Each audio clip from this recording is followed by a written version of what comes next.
Based from the pictures that I have shown before, can you list one by one what are those pictures? Is there any relation with business statistics? The answer is a yes, there is. And from the first picture, there are housing, apparel, transportation, education and communication, medical care, recreation, food and beverages, and other goods and services. Those are called the 8 major groups of the Consumer Price Index, and Consumer Price Index will be our first topic for this video. The Consumer Price Index (CPI) is a measure of the average change over time in the prices paid by consumers for a market basket of consumer goods and services. The CPI market basket is developed from detailed expenditure information provided by families and individuals on what they actually bought. In January 1978, the Bureau of Labor Statistics began publishing CPIs for 2 groups of the population. The first one is the Consumer Price Index for all urban consumers (CPIU). It represents the 93% of the US population not living in remote rural areas. It doesn't cover spending by people living in farm households, institutions, or on military bases. CPIU is the basis of the widely reported CPI numbers that matter to financial markets. The second one is the Consumer Price Index for urban wage earners and clerical workers (CPIW) is used to adjust Social Security payments as well as other federal benefits and pensions for changes in the cost of living.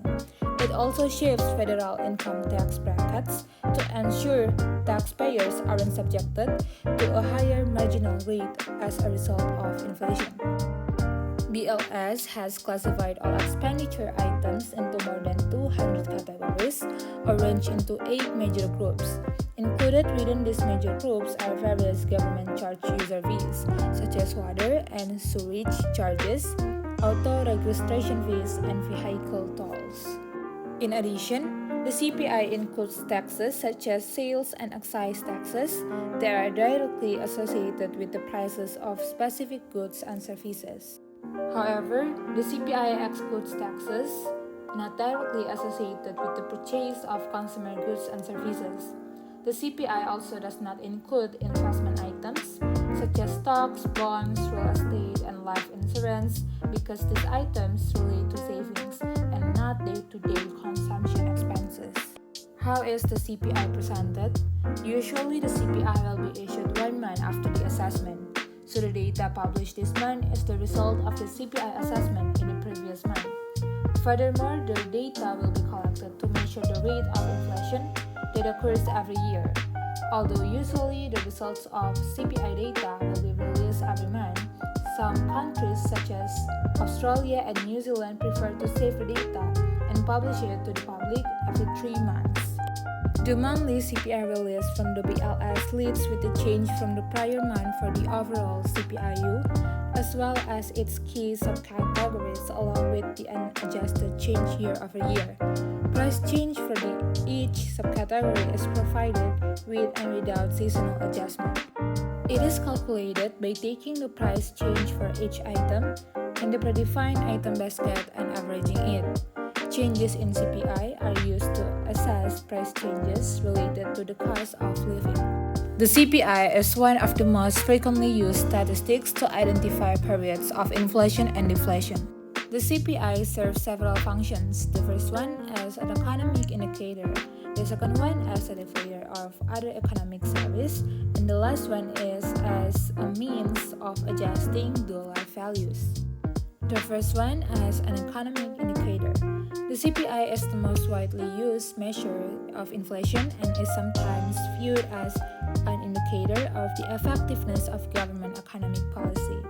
It provides information about price changes in the nation's economy to government, business, labor, and private citizens and is used by them as a guide to making economic decisions.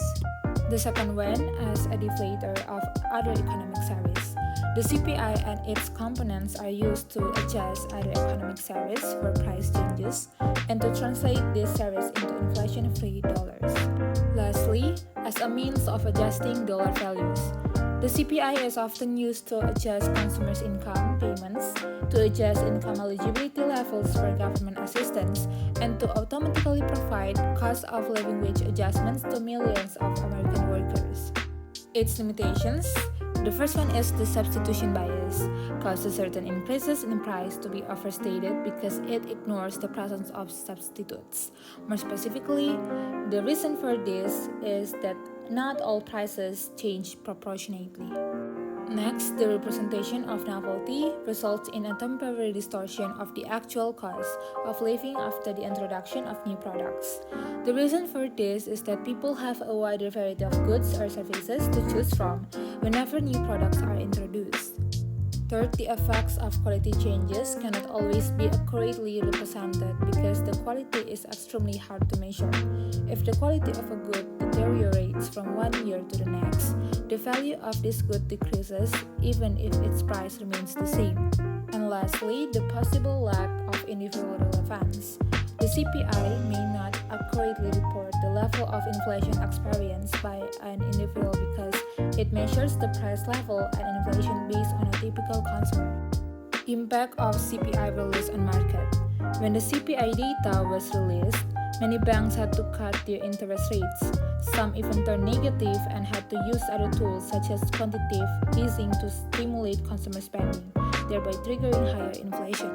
However, there are favorable examples of the release of inflation data, namely from the Bank of Japan and the European Central Bank, both banks trying to push the inflation rate to the target that has been entrusted.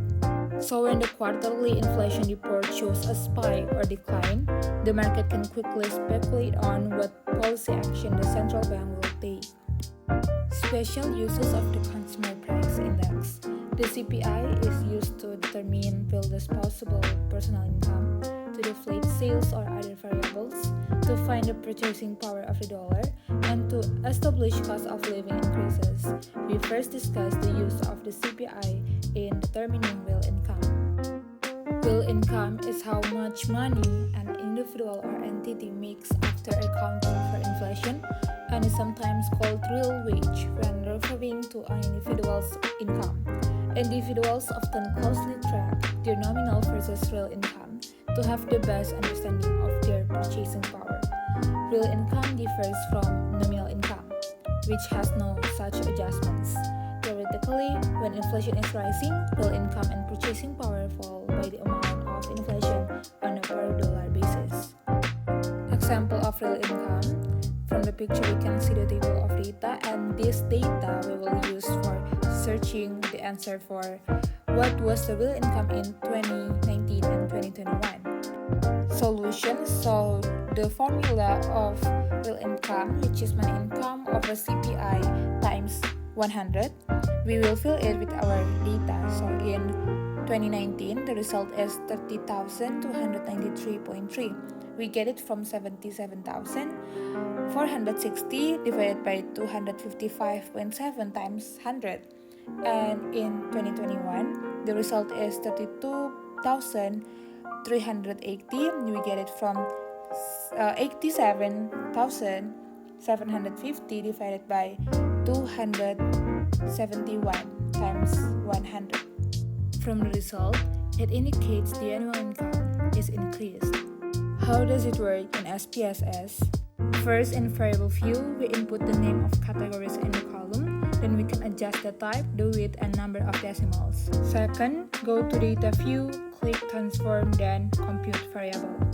In target variable, we write the location for the results by the formula with the name of categories that we will use in numeric expression.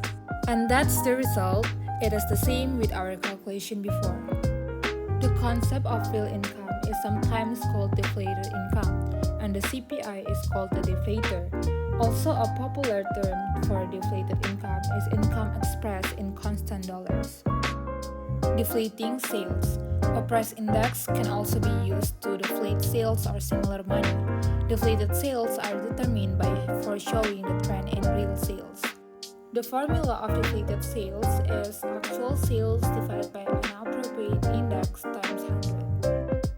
Example, in the picture it is the table of data.